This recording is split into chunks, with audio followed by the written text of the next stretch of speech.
Hi gang. Okay, so far we've covered in the primal movement patterns, the 6 primal movement patterns that we're covering. We've gone over squat and lunge and bend. Today we're going to do some push. All right, fundamentals and push are really mostly have to do with posture, right? Not posture here, because remember, when I'm in poor posture in this, look at what my scapulas have done. They've gone from a normal neutral position to come out. If I go here, right, they come out and around like such, right? And so if I have this poor posture position, like we work on through any of the programs that I have for you guys that you can purchase, it's like, I can't lift my arm because I've got this poor posture and my scapula will not depress. So if I just hold my arm here at this angle, because that's as high as I can get, I fix my posture.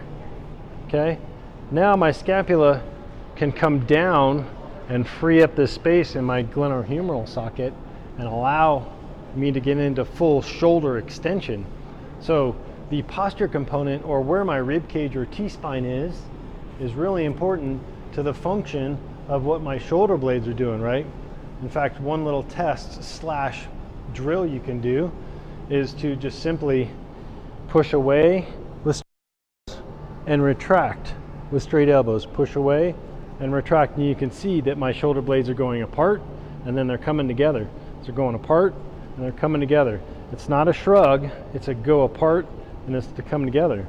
So when you're doing cable work, for example, and we're doing a single arm press, right? I can either turn my torso where my nose and my belly button are staying straight, or I can keep my torso straight and only use my scapulas, where this one is forward, my left is retracted or back, and then we switch. So in the single arm, my scapulars are going like this, right?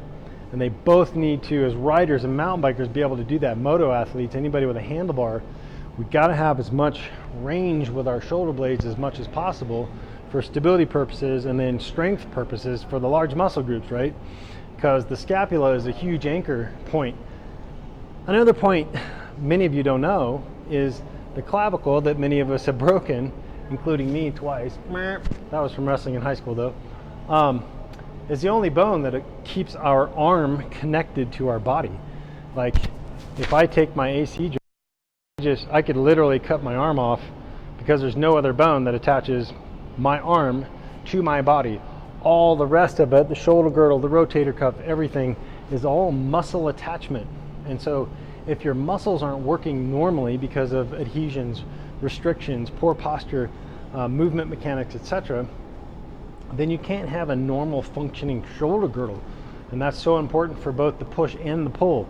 So this topic also is, when we talk about pull in a couple days, part of the pull movement pattern. So really thinking about and being conscious about your scapular movement is huge for a push.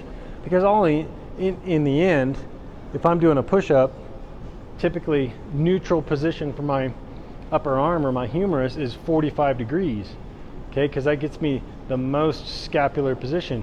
If I go up here, you can see my shoulder blades go like this, right? They want to be here, right? So up here is way different, and I have to shrug my shoulders to get up here. But here, it comes down and back in my normal position. So this is our normal position, which ironically is kind of that best bar width position as well for us riders. So think about that as you goes to your bar set. If you're under 6 foot and you have more than 780 bars, you should probably cut them down to 760, 50. Ladies, you're even the 730, 40 range. So remember that, and it's simply because of this and just the biomechanics of your body and how they work.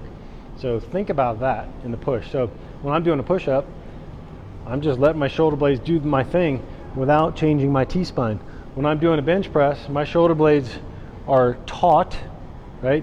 But I'm using my pectoralis major and minor muscles, my pushing or my pecs muscles, to do that move, right? In that push move. So allowing those shoulder blades to move is really what I want you to get concept-wise when it comes to understanding the primal movement, most important primal movement pattern for the push is shoulder girdle function. So keep that in mind. Work on those shoulder girdles.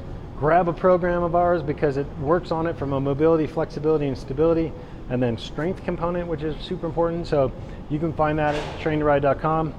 And I think that's it. Thank you. Spread the word on this, and we'll see you for pull on Friday. See ya.